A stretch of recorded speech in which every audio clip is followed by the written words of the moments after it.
Soy mecánico desde que tengo memoria. Crecí entre herramientas, grasa de motor y motores encendidos. Pero nada de lo que aprendí en ese taller me preparó para lo que viviría después de mudarme con mi familia a San Andrés de la Cumbre. Pensé que era solo una etapa difícil, deudas, trabajo escaso y noches sin dormir, pero estaba completamente equivocado. Mi nombre es Ramiro, y si alguna vez dudaste de que ciertas casas pueden guardar algo más que historia, déjame contarte lo que viví, porque juro por mi hijo que todo esto es real. Pensé que ya lo había visto todo, que el cansancio me hacía imaginar cosas, pero con el tiempo entendí que lo que nos rodeaba iba mucho más allá de lo visible. Y lo peor, no me pasó solo a mí. Era diciembre, esos días en que el frío cala hasta los huesos y parece que el sol se apaga más temprano. Nos habíamos mudado hacía poco a una casa antigua en las afueras del pueblo, casi al final de una calle de tierra con apenas 3 faroles encendidos. Clara, mi esposa, y Mateo, nuestro hijo de 1 año y medio, eran todo para mí. Vivíamos con lo justo, a veces sin lo justo, pero juntos. Clara pasaba los días en casa cuidando del niño mientras yo aceptaba trabajos cuando salían. Últimamente casi no salían. Esa semana había mandado más de 20 solicitudes de empleo sin respuesta. El dueño de la casa nos había dado un plazo para pagar un alquiler que subía cada mes sin razón. Y yo solo quería mantener un techo sobre nuestras cabezas. Esa noche, después de cenar pan duro con café, Clara se durmió temprano con Mateo. Yo quedé en la cocina, iluminado por la pantalla del celular, mandando mensajes, actualizando currículos, viendo si alguien necesitaba ayuda con alguna instalación, lo que fuera. De pronto, sin previo aviso, escuché 3 golpes secos en la puerta principal. Eran las 2 de la madrugada. Me quedé quieto. No sabía si lo había imaginado. Entonces vinieron de nuevo, más lentos, más firmes. No me levanté de inmediato. Me costaba entender por qué alguien tocaría esa puerta, en una zona aislada, a esa hora. Me acerqué despacio. No encendí la luz. Me asomé por la cortina, pero no vi a nadie. Y justo ahí, mientras sostenía la respiración, una idea me cruzó como un relámpago. ¿Y si no era alguien, sino algo? Si eres de los que se apasionan por historias como esta, suscríbete, activa la campanita y cuéntame en los comentarios cuál ha sido la peor experiencia que viviste en tu vida, porque esta apenas comienza. Me quedé ahí, pegado a la pared, escuchando en silencio. El reloj marcaba las 2:07 de la madrugada. En ese momento, la casa parecía contener la respiración conmigo. No se oía nada, ni los pasos de Clara, ni el balbuceo dormido de Mateo. Solo ese silencio espeso que cuando se instala no te deja pensar con claridad. Respiré hondo, me armé de valor y abrí la puerta. Afuera, el viento cortaba como navaja. La calle, iluminada apenas por un farol parpadeante, no mostraba movimiento alguno. No había sombra, ni ruido, ni nadie a la vista. Revisé el suelo. La nieve cubría todo, virgen, intacta. Ni una sola huella, ni siquiera las mías desde antes. Era como si el mundo entero se hubiera reseteado de repente. Cerré la puerta, la atranqué y me quedé parado frente a ella por varios minutos. No sabía si debía despertar a Clara. Me parecía ridículo contarle que alguien había tocado a la puerta y desaparecido, pero que no dejaba rastros. Incluso a mí me sonaba absurdo. Regresé a la cocina. Me serví el poco café que quedaba. Estaba frío, pero necesitaba ocupar mis manos con algo. Por dentro, una incomodidad comenzaba a instalarse. No era miedo todavía. Era más bien esa inquietud molesta de cuando algo no encaja, pero no puedes explicarlo. Me quedé en la mesa hasta el amanecer. No pegué un ojo. Cuando Clara se levantó, le dije que me había quedado hasta tarde trabajando. No le hablé de los golpes, no quería alarmarla. Teníamos suficientes problemas para sumarle fantasmas a la lista. Ella me sonrió con esa ternura cansada que me partía el alma. Yo sabía que estaba agotada también, que no decía nada para no cargarme más. Salí a caminar un poco, necesitaba despejarme. Fui a la tienda de siempre, esa que abre desde temprano. Mientras esperaba que el dueño sacara el pan del horno, encendí un cigarro. Fue ahí cuando don Tomás, el mismo hombre que llevaba años regentando ese lugar, se me acercó con su andar lento. ¿Tampoco dormiste anoche?, me dijo sin mirarme directamente. Perdón, te ves pálido, como si hubieras visto algo que no deberías. Lo miré con sorpresa. No le había contado a nadie lo que había pasado. ¿A qué se refiere, don Tomás? Él inhaló profundo, como si pesara cada palabra antes de decirla. Al forastero, al de negro, el que llega sin dejar huella. Me quedé en silencio. No supe qué responder, pero por dentro sentí algo muy parecido al frío de la noche anterior, solo que esta vez no venía de afuera. Don Tomás no dijo nada más.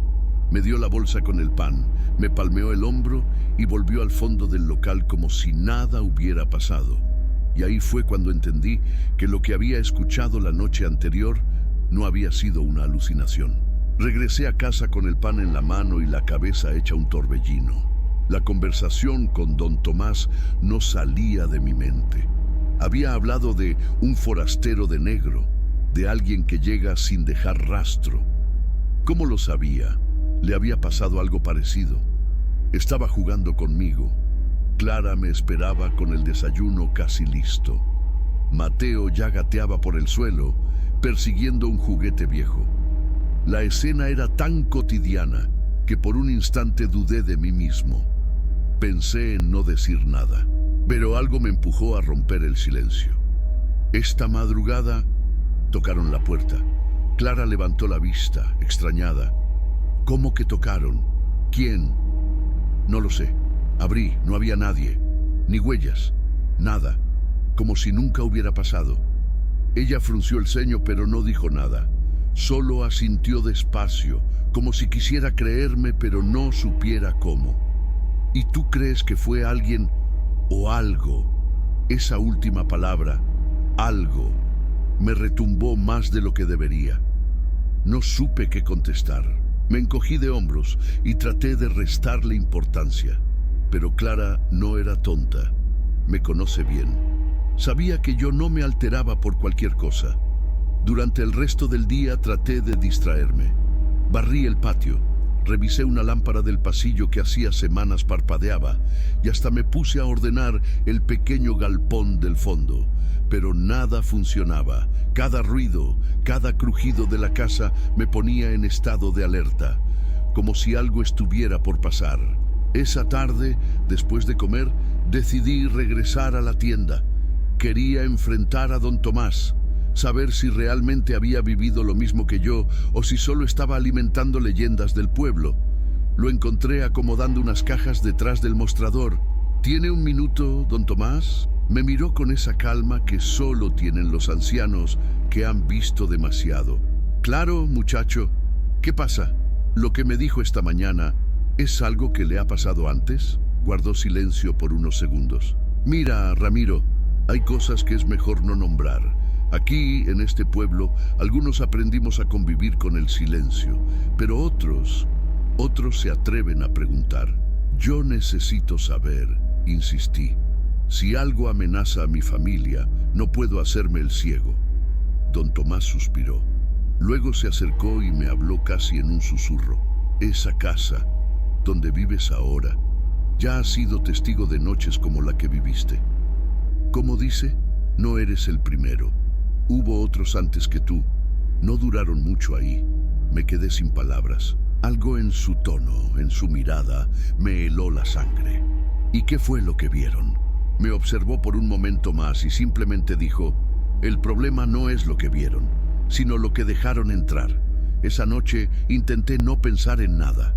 Quería dormir. Quería creer que todo había sido coincidencia, sugestión o simple cansancio. pero era imposible olvidar las palabras de don Tomás. El problema es lo que dejaron entrar. Clara y yo acostamos a Mateo cerca de las 9. Estaba tranquilo, más dormido que despierto. Nos fuimos a la cama en silencio. Ella se acurrucó a mi lado, como si su cuerpo buscara refugio, aunque no dijera una sola palabra. Pasadas las 2 de la madrugada, el silencio se rompió. 3 golpes, esta vez más secos, más lentos, como si alguien supiera exactamente cuánto demorábamos en reaccionar. Clara se incorporó de golpe. ¿Otra vez?, susurró con los ojos abiertos como platos. Asentí sin decir palabra. Me levanté despacio, con el corazón en la garganta. Ella tomó a Mateo en brazos y se quedó detrás de mí. Caminé hacia la puerta, con los pies descalzos sobre el piso helado. Me detuve antes de girar la cerradura. Miré a Clara. «No abras», dijo firme. «No esta vez. No lo hice». En lugar de eso, me asomé por la rendija de la ventana junto a la entrada. Afuera, el mismo farol parpadeaba, pero esta vez, justo en la línea donde la nieve comenzaba a acumularse, había huellas, pequeñas, mal definidas, como si algo con peso hubiera pisado, pero sin forma clara. Seguían una sola dirección, desde la calle hasta nuestra puerta. No había vuelta, no había otras marcas. Solo esas. No quise mirar más. «No hay nadie», dije, aunque ni yo lo creía. Clara apretó a Mateo contra su pecho. El niño dormía ajeno a todo. Regresamos al cuarto. Dejamos todas las luces de la casa encendidas. Me senté en una silla junto a la cama, sin quitarle la vista a la puerta. Clara me observaba en silencio. Vi miedo en su mirada, pero también algo más. Como si ya lo hubiera sentido antes. «Cuando era niña», me dijo de pronto, «escuché a mi abuela hablar de el que toca sin nombre». La miré, sin entender. Ella decía que había entidades que no pedían permiso para entrar, solo llamaban, y si alguien respondía, ya estaban dentro. Sentí un escalofrío subir desde la espalda hasta el cuello. ¿Y qué pasaba después? Clara no respondió. Solo desvió la mirada. No dormimos el resto de la noche. Y por primera vez desde que llegamos a esa casa, sentí que algo se había roto, como si la normalidad hubiera quedado fuera, detrás de esa puerta que alguien o algo había golpeado. En la mañana, Clara me miró fijamente y dijo: «Tienes que volver a hablar con don Tomás». Y aunque no quería admitirlo, ya no tenía otra opción. Fui a buscar a don Tomás esa misma tarde, justo antes de que cayera el sol. Caminé hasta su casa, que quedaba a unas cuantas cuadras de la nuestra. Era una construcción vieja, de esas con patio al frente y ventanas con marco de madera despintado. Toqué la reja con cuidado. No quería parecer desesperado, aunque lo estaba. Me abrió casi de inmediato. No parecía sorprendido de verme. Al contrario, me recibió como si ya supiera que iría. «Pasa, Ramiro, ya tengo café listo», dijo con una voz pausada. Entré sin decir mucho. El olor del lugar me resultó familiar. Madera vieja, tabaco, algo de tierra húmeda. Nos sentamos en la cocina, frente a una mesa cuadrada con mantel de hule gastado. Me sirvió una taza sin preguntar. El vapor subía entre nosotros como si fuera un velo que escondía lo que realmente importaba. «Quiero que me diga todo lo que sabe», dije al fin. «Ya no puedo seguir sin entender lo que está pasando en esa casa». Tomás tomó un sorbo lento de su taza y dejó pasar unos segundos. «La casa donde vives ahora no es nueva en estas historias». Lo miré fijamente, esperando que continuara. «Hace muchos años vivió ahí un hombre llamado Esteban. Nadie sabía mucho de él. Era reservado, siempre vestido de negro, con una mirada que evitaba encontrarse con la de los demás. ¿Y qué pasó? Una noche, sin previo aviso, algo en él se rompió. Dicen que mató a su esposa y a su hija pequeña. Después se quitó la vida en el mismo comedor donde ahora tú desayunas con tu familia». Sentí un nudo en el estómago, no por la historia en sí, sino por el tono con el que la contaba. No había dramatismo, no había exageración, solo hechos, como quien recuerda algo inevitable. Y desde entonces, ningún inquilino ha durado más de unos meses. Algunos se van sin decir palabra, otros terminan con la mente hecha trizas. Todos mencionan lo mismo: golpes a la puerta de madrugada, sensaciones extrañas, sueños que no se sienten como sueños. Me recosté en la silla, sintiéndome mareado. ¿Por qué nadie dice nada? ¿Por qué me alquilaron una casa así? Tomás me miró, esta vez con una mezcla de compasión y resignación, porque aquí, en este pueblo, hay cosas que es mejor callar. No por cobardía, sino por supervivencia. Guardamos silencio unos segundos. El reloj de pared marcó las 6, con un sonido metálico y solitario. «Solo te diré una cosa más, Ramiro», añadió él mientras sacaba un sobre de un cajón. «Si ya abriste la puerta, es posible que ya no estés solo». Me extendió el sobre sin más explicaciones. «No lo abras hasta que no tengas otra salida». Y con eso, supe que todo estaba a punto de cambiar. Regresé caminando lentamente, con el sobre de don Tomás guardado en el bolsillo interno de mi chaqueta. No lo abrí, pero la simple presencia de ese papel contra mi pecho me hacía sentir como si cargara algo mucho más pesado. Me repetía que no podía ser verdad, que eran historias, rumores, cuentos de un pueblo encerrado en sus propias leyendas. Pero al llegar a casa, algo me hizo dudar aún más. Clara me esperaba en la sala. Tenía a Mateo dormido en brazos, pero su rostro no era el de una madre tranquila. Estaba pálida, con los labios apretados, como si hubiese estado conteniendo la respiración por horas. «Ramiro», dijo apenas entré, «Tomás vino hace un rato». Me detuve. Sentí que el aire se me iba. «¿Qué? ¿Cómo que vino?» Tocó la puerta, muy tranquilo. Me devolvió una botella de café que ni siquiera recuerdo haberle prestado. Me dijo que era por agradecimiento. Me senté en el borde del sofá, sintiendo que algo no cuadraba. ¿Y qué más dijo? Nada, solo me sonrió. Pero, Ramiro, había algo extraño. Se veía diferente, como si no fuera el mismo hombre que yo había visto antes en la tienda. No le conté que había estado con él hacía menos de una hora, que me había dado un sobre sellado, que había hablado de muertes, de sombras, de puertas que no deberían abrirse. No quise alterar más a Clara, pero por dentro la sensación de que algo se estaba moviendo, lentamente pero con decisión, dentro de nuestra vida, ya era imposible de ignorar.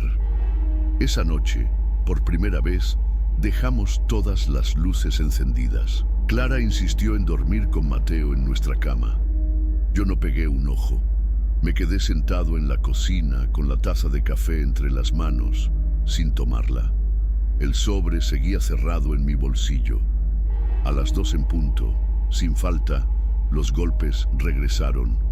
1, 2, 3. Tampoco me levanté. No fui a la puerta. Solo me quedé ahí, con los músculos tensos, como si todo mi cuerpo esperara que la madera de la entrada cediera por sí sola. Y entonces, algo nuevo ocurrió. Desde la ventana, escuché un leve golpeteo, como si alguien arrastrara los dedos sobre el vidrio. No me atreví a mirar. Esta vez, el miedo no era un pensamiento, era físico. Era una presión en el pecho, un calor en la nuca, una certeza que no necesitaba confirmación. Cuando amaneció, Clara me encontró en la misma posición. No dije nada. Ella tampoco preguntó, solo me miró y dijo: «No estamos solos, ¿verdad?». Y por primera vez no pude mentirle. El día siguiente fue como caminar dentro de una niebla. Ni Clara ni yo hablamos del tema. Nos limitamos a la rutina, darle de comer a Mateo, limpiar la casa, revisarse o había alguna oferta de trabajo. Todo en silencio, todo con una tensión que se colaba por las rendijas como el frío. Pero yo no podía quitarme la sensación de que algo se había metido, no cuando abrí la puerta, sino después, como si esas noches de golpes no fueran advertencias, sino rituales. como si alguien o algo nos hubiera estado probando, midiendo nuestros límites. Y al ver que los habíamos cruzado, por fin entró. Esa noche, cerca de las 9, se fue la luz en todo el pueblo. No era raro. San Andrés de la Cumbre solía tener cortes eléctricos cada vez que caía una tormenta. Pero esta vez no llovía, no había viento, ni un trueno, nada. Solo oscuridad total. Encendimos unas velas y nos encerramos en la habitación. Clara se sentó con Mateo en brazos y yo me puse frente a la puerta como si eso sirviera de algo. Tenía el sobre de don Tomás en la mano. Apreté el borde entre los dedos, pero no lo abrí. Me prometí no hacerlo hasta que fuera realmente necesario. Y entonces ocurrió. Un sonido leve, casi imperceptible, como si algo, una uña, tal vez, raspara la madera de la puerta principal. Luego silencio. Después, otra vez, más fuerte, más largo. No eran golpes esta vez. Era como si alguien quisiera abrir desde afuera o desde dentro. Me levanté sin decir palabra. Caminé por el pasillo a oscuras. La vela temblaba en mi mano. El aire estaba más denso, como si la casa entera contuviera la respiración. Llegué hasta la entrada. La puerta estaba cerrada. No había nada en la cerradura. Pero justo al lado, en el marco, había algo que no estaba antes. 3 marcas, finas, paralelas, como si alguien o algo hubiese pasado los dedos lentamente por ahí. Retrocedí, no abrí. Al volver al cuarto, Clara me miró como si supiera exactamente lo que había visto. No dijo nada. Mateo dormía, pero hacía un ruido suave, como si sollozara en sueños. Nos sentamos en la cama, los 3 juntos. No se oyó más nada esa noche, ni un golpe, ni una voz, ni pasos. Pero a veces el silencio es más peligroso que el ruido. A la mañana siguiente, Clara me confesó algo que no me esperaba. Me levanté al baño en la madrugada, dijo, y vi la puerta principal entreabierta. Eso no es posible. Yo la dejé cerrada. Estaba abierta, Ramiro, apenas unos centímetros, pero suficiente para que algo pasara. Y ahí supe que ya no era cuestión de si había algo con nosotros, sino de cuánto tiempo llevaba ahí dentro. No pude ignorarlo más. Aquella mañana, con el recuerdo de la puerta entreabierta aún fresco en la mente, me encerré en el taller detrás de la casa, ese cuartito lleno de herramientas viejas y estantes torcidos, donde a veces me refugiaba cuando necesitaba pensar. Cerré la puerta con llave. Saqué el sobre de mi chaqueta y lo puse sobre la mesa como si fuera un objeto peligroso. Dudé por unos minutos. Lo giré entre las manos, lo palpé como si intentara adivinar su contenido sin abrirlo. Pero ya no tenía sentido esperar. Lo abrí. Dentro había una sola hoja doblada en 3 partes. Papel amarillento, con tinta descolorida. Ni fechas, ni firmas, ni saludos. Solo una frase escrita en letras firmes y torcidas. Cuando permites la entrada, ya no controlas la salida. Leí esa línea 1, 2, 3 veces. No decía más, pero no hacía falta. Sentí como si me hubieran golpeado en el pecho. Me quedé ahí sentado por horas, sin moverme, con la vista clavada en esa maldita frase. Algo en esas palabras tenía peso. No era solo advertencia, era una sentencia, como si Tomás supiera que lo peor aún no había pasado. Al volver a casa, encontré a Clara parada frente a la puerta de entrada. No la tocaba, no se movía. Solo la observaba en silencio, con los brazos caídos a los costados. Me acerqué despacio. ¿Qué haces? Tardó unos segundos en reaccionar. Me miró como si despertara de un sueño. No lo sé. Sentí que tenía que venir aquí. La tomé del brazo y la llevé de vuelta al comedor. Estaba fría, como si hubiera estado afuera mucho tiempo, pero no había salido. Mateo seguía en su cuna, dormido, pero tenía el ceño fruncido, como si estuviera teniendo una pesadilla. Esa noche, al apagar las luces, porque esta vez sí había electricidad, Clara me pidió algo que nunca había hecho. ¿Puedes quedarte despierto un rato más? Solo vigila la casa. Asentí. Me quedé sentado en el sofá, con la hoja aún en el bolsillo. El reloj avanzaba lento. La casa crujía en cada rincón. Me costaba saber qué era normal y qué no. Cada sombra parecía moverse cuando no miraba directamente. Cada pequeño ruido tenía peso. A las 2 de la madrugada, Mateo comenzó a llorar. Corrí al cuarto. Clara ya lo sostenía en brazos. El niño estaba empapado en sudor, pero su piel helada. Lo abrazó fuerte mientras me miraba con los ojos rojos. Despertó gritando y decía que alguien lo estaba llamando desde la puerta. No dijimos más. Solo lo acostamos con nosotros entre los dos. No dormimos, no hablamos, solo esperamos que la noche pasara. Pero algo me decía que, aunque las horas avanzaran, el tiempo ya no se medía igual dentro de esa casa. Amaneció sin sobresaltos, ni golpes, ni pasos, nada. Fue extraño. Después de tantas noches llenas de tensión, esa calma repentina parecía casi artificial. Clara se levantó primero. Preparó café como si todo fuera normal. Mateo jugaba en el suelo, riendo con uno de sus muñecos. Por un instante me convencí de que todo había pasado, que quizá habíamos llegado al límite y sobrevivido. Pero no tardó en llegar la noticia. Un vecino tocó a la puerta cerca de las 9. Era don Beto, un hombre que solía conversar con Tomás en las mañanas. Ramiro, lo encontraron esta madrugada. A Tomás. No necesitó decir más. Lo hallaron en su casa, sentado en su sillón favorito, la puerta abierta de par en par. No había signos de lucha, ni huellas, ni sangre, nada. Solo él, con los ojos cerrados, como si se hubiera dormido para no despertar. Fui a verlo, sentí que debía hacerlo. Al entrar, todo estaba como lo recordaba. La mesa, las tazas, los libros. Pero algo era diferente.